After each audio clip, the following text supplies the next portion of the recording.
Hey guys, welcome to another episode of the Stream of Thought podcast where thoughts flow and ideas stick. It's your host, Jasmine. And this is a side note that doesn't even relate to this episode at all, but I had another random thought like in this moment about how um, Apple products are so expensive, number one. Number two, this is how they get you. If you get an iPhone and it's like I had an iPhone 14. I had to upgrade to an iPhone 16 recently because my battery was dying a lot and Siri was barely working. I would ask her questions and she wasn't doing what I asked her to do. So that's how they get you because they want you to spend more money. On top of that, the charger is different for the iPhone 16, so I can't use my old charger for it. Also, the mic that I bought, and I bought it on TikTok, that it just clips on. The connector doesn't connect to this phone either because the port is different. So I have to get a whole new mic. So I have to spend more money on that. So crazy. But yeah, so once you start getting an iPhone, you can't stop getting iPhones. And the thing about it is, I would definitely get a flip phone if it could do everything that I needed it to do. But of course they don't. So anyway, into the topics for today, or for this week, just things that I was randomly thinking about. I was asked a couple questions recently. Number one, would you rather be rich or famous? And my answer was definitely just being rich because I feel like my personality wouldn't go well with being famous. Like I would not want to be followed around all the time by paparazzi or anything like that because sometimes you just don't want to be seen, and I definitely am like that. So like, what if I had like a blemish, or what if I was like bloated that day, like, or what if I just don't have.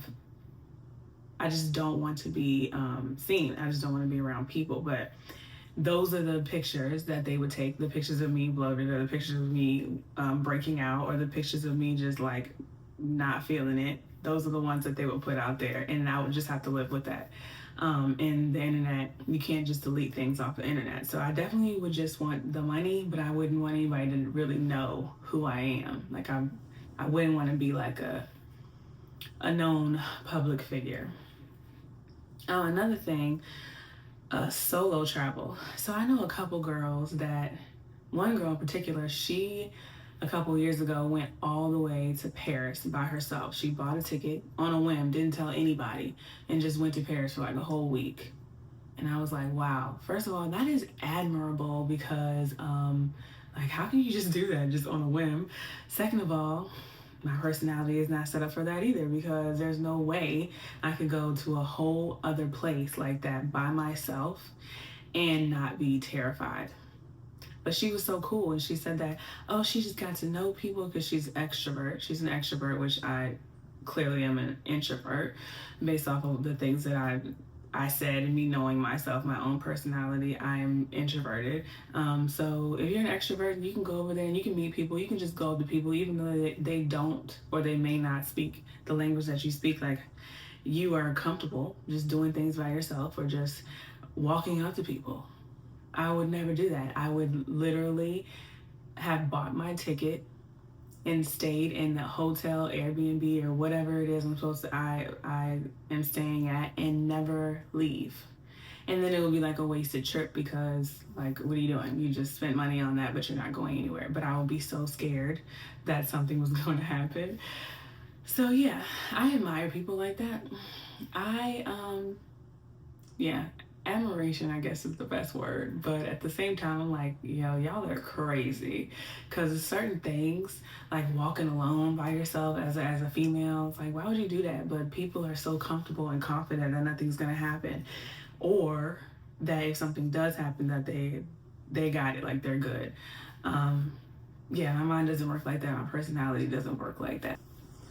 Okay, so another topic that I thought of was me feeling like I needed to be clear on expectations. And this can relate to just anything in life, but like when this topic really came up for me was in the past week or so when because I'm getting a PhD. And so I was not clear on what my professor was expecting on each assignment. Like the only way I can function is if I feel like I know what I'm supposed to be doing I'm not saying I need to be handheld, but I do need instructions that makes sense, because I'm not going to be confident when I submit it. So that's how I was feeling. I was feeling like, you know what? Um, I'm just going to submit this because I feel like it could be wrong. And it may be wrong, and I hope I don't fail it. But one thing that I feel like I've learned, I learned in my master's degree program, I've learned in my PhD program, is that at some point you got to just let go and let God. Because if I don't tell myself that I have to do that, and if I don't do that, then I will just spiral. I will just lose it, because I'm thinking in my mind like, oh, I could get a bad grade on this, and if I get a bad grade on that, then I'm going to fail the class, and if I fail the class, then I got to retake it, and I can't apply it to my degree, and then I'm going to graduate later, and then it just starts snowballing out of control. So I told myself that I have to say at some point, do all you can, but then at some point say to yourself, you gotta let it go. You gotta let it go, because if you don't let it go, you're gonna lose your mind. So, but in that situation where I feel like the assignment was not clear for me, um, it was multiple assignments, and I did reach out to my professor, which is another thing that I feel like is iffy sometimes. Like sometimes you can feel comfortable reaching out to your professor, and sometimes it's like, I don't know how they're gonna react, or if this means I'm gonna get a bad grade because I'm reaching out to them and then responding in a way that they feel like they're being called out, or that they feel like they're not doing their, or you feel like they're not doing their job, right? That was not my intention. I just wanted clarity. But I feel like in that instance, the professor didn't really take it. She took it in a way that was kind of like she took offense, but that's not how I meant it. So then I kind of just I let it go, and I let go and I let go, and I did the best I could. But yeah, so that's another thing about my personality, where I just can't function without knowing, like, what do you expect to get from me? And that can apply to anything, just life in general. For example, like relationships. I am very blunt, very straightforward, very clear about what I want out of a relationship. And so when I when I used to date, because now I'm getting married, but even with him on the first date, like it was like, this is what I want, and he was like, this is what I want, and this is what I expect. And so I appreciated that clarity, because that's the only way I can get, like, what are we, what are we doing, where are we going, where do you want to go in life? And if we don't match up, then we can just separate. Like this could be the first and the last date. Like I'm good with that, because I don't like to not know, and then everything is just up in the air, and it's like, oh well, he likes me, I like him, but I don't really know, like we just cool. Like no, because I'm too old for that. Okay, we're not just cool. Either we together or we not together. Um, but that's my personality. Another thing is, if this was something funny that somebody sent me, and I just thought it was so relatable. It was Keke Palmer. She was being interviewed on like a red carpet or something for some award show or whatever she was doing. And they asked her, like, hey, do you know about any clubs, any new clubs or whatever? And she was like, what? I don't know nothing about clubs. I'm too old for that. Or she said something along those lines. Like, I don't even think about clubs. I don't know none of the new clubs. Like, what are they? And I was like, you know what? I can relate to that. Like, what is a club? But it made me think, like, okay, because I'm 30 now, but in my early 20s, even like late teens, where you were doing like house parties and stuff like that, and in your early 20s, clubs were definitely something to do. And I think that that's an experience that all 20 somethings, early 20 somethings should have, because you want to, in your 20s, you're learning yourself, you're learning what you like, and you're having fun, and you're making mistakes, not mistakes that will not like criminal mistakes or things that will hurt you in the long term, but just like little things that you can learn from. That's what your 20s are for. And so yeah, I partied in my early 20s, and now I don't even know what a club is.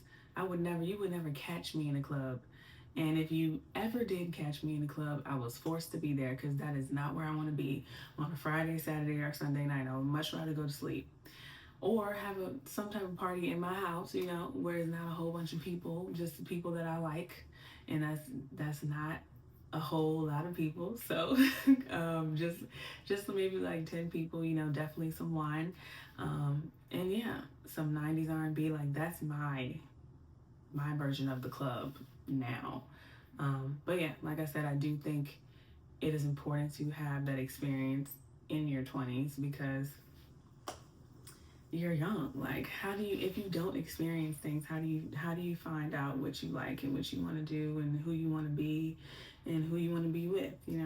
But in all honesty, I think I was like 24, 25 when I was like, I don't think I want to go to the clubs anymore.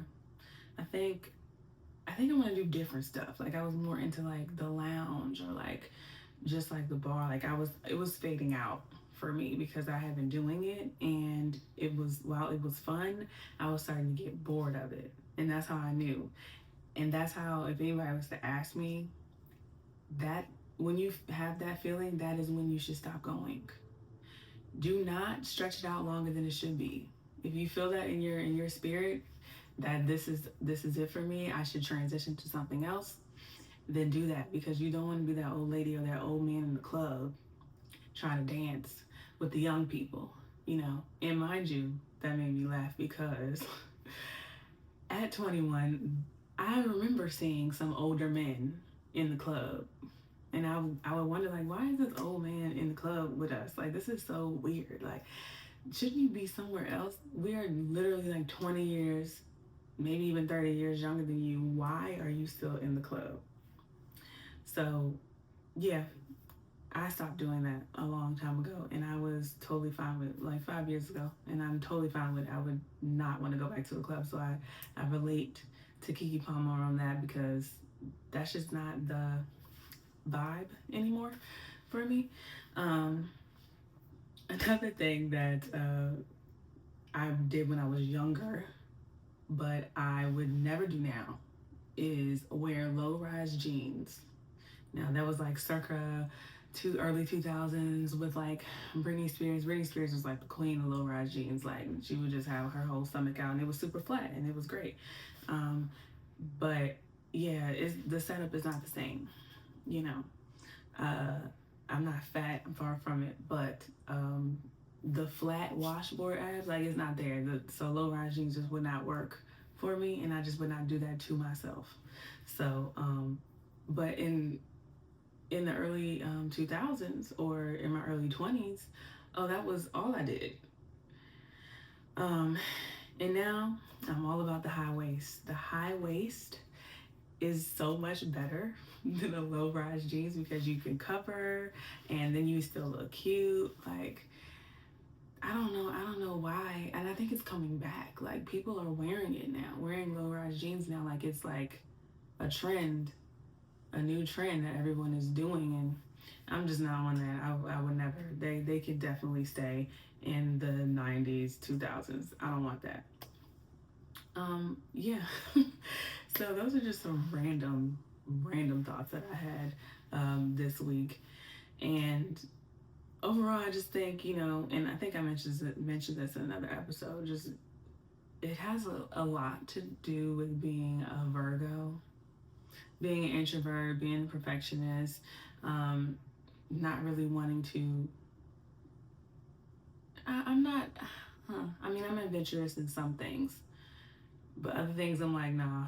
Like I, if I have to critically think about it and second guess it, then like I'm not gonna do it because it's probably dangerous. In my mind, it's probably not safe.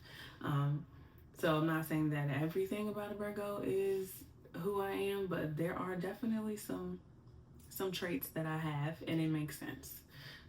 Yeah, so that was the episode. Thank you all for listening. And as always, the audio will be on anywhere that you can get your podcast, and the video will only be on YouTube